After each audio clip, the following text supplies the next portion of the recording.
Hi guys, good morning sa inyo lahat. So ngayon is mag-unbox muna tayo ng nabili natin sa online. Ayan. Ito is bagong camera natin. In-order ko siya sa Shopee. Ito, start na tayo.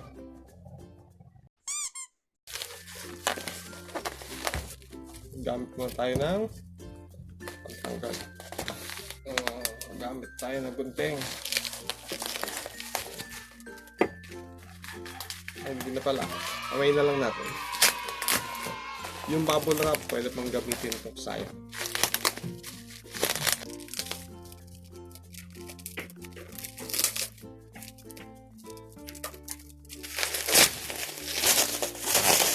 Okay, so sa una, yan, case ng camera.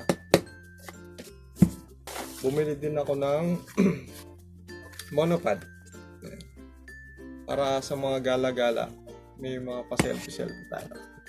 Okay, next, battery. Extra battery para pag nalobat is may spare pa tayo para kapag video pa tayo. Filter lens, hindi ko sure kung magkakasya to dun sa camera natin, pero let's find out.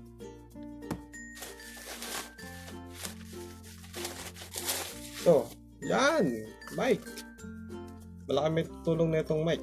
Mataas yung noise distortion niya. Kaya ito, bumili ako ng mic. Then, of course, charger.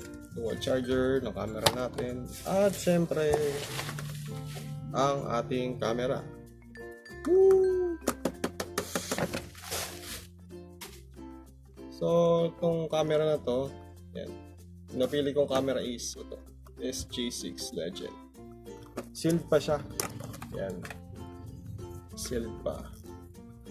Same price lang siya sa physical store. Ang presyo nito is 5,800 to 6,000. So, bakit ko nga ba napili itong camera na to? Unang gamit ko is SjCam na talaga. It's really cheaper. Mas mura siya ng hamak dun sa GoPro. GoPro kasi is more likely mga 10,000 pataas. So, Hero 4, Hero 4, 5, Hero 7, mga ganun. And depende pa sa kulay. Yung GoPro kasi may black, may silver. Yan.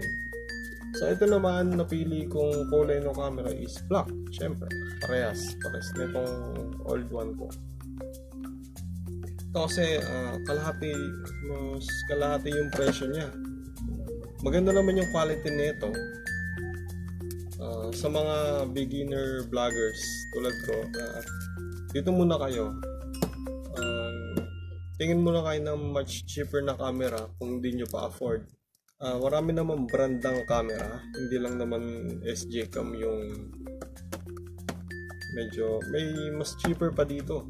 Supremo, yung Yi, may mga action cams din sila dun. So, ayan. Okay guys, yan. So, tanggalin natin yung seal niya para ma-check na natin.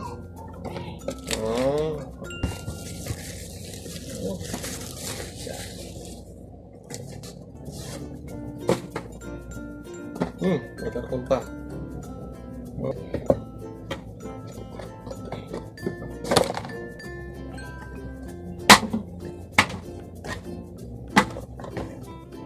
Tada!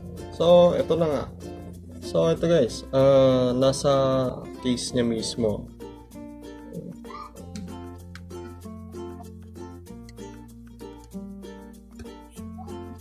So, ito, nakikita nyo screen dito.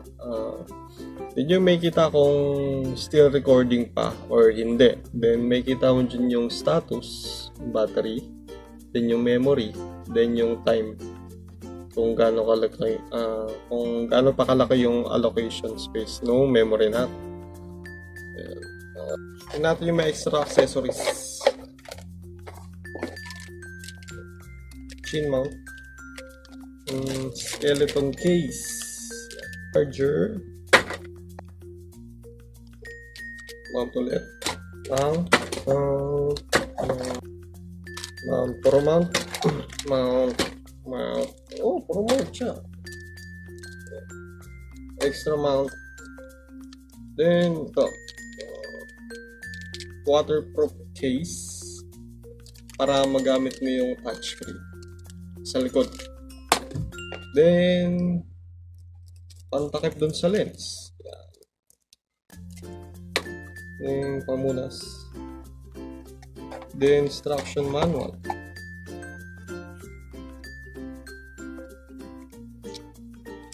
Then, sticker.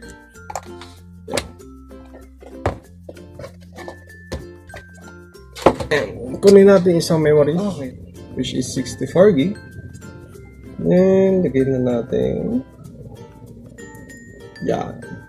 Open na natin to. Wow.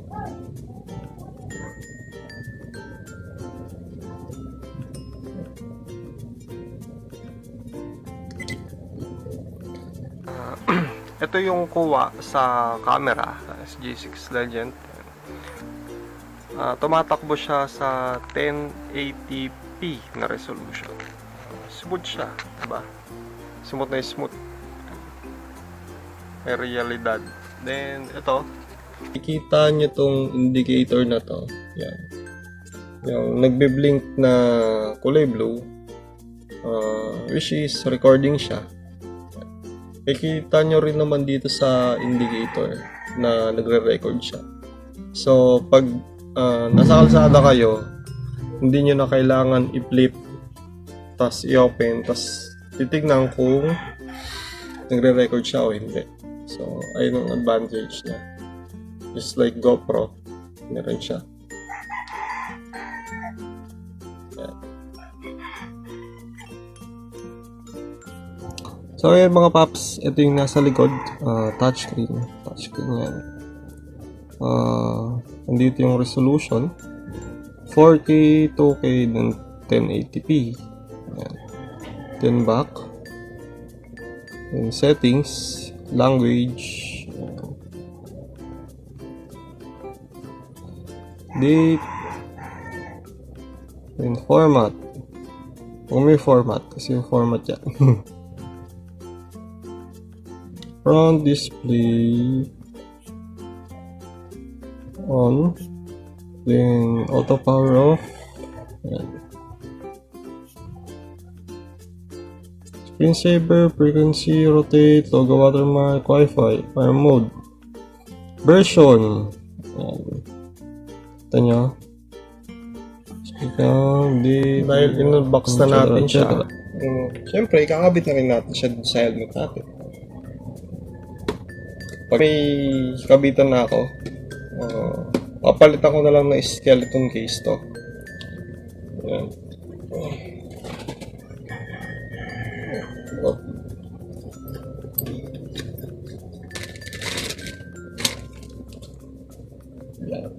Kabit lang natin dito.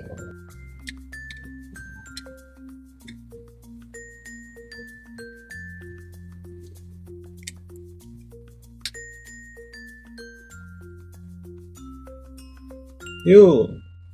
Shoot. Then, kabit na natin dito. Yan. Natin.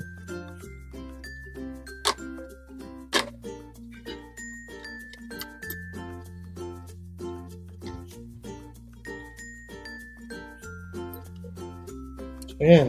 Okay na.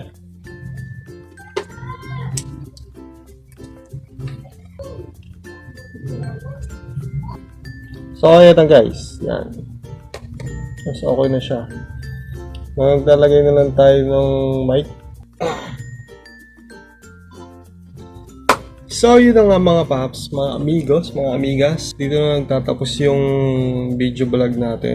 Okay, so kung nagustuhan mo yung video na ito, please like and subscribe lamang sa YouTube channel ko. Search nyo lang sa YouTube, MioRider MotoVlog. Yan. Nakikita mo dyan sa screen na yan. Diyan yung link, then yung mismong logo niya. Please support sa mga kapwa natin motovloggers. Yun lamang mga paps. Maraming salamat sa inyo. Adios mga amigos. Salamat.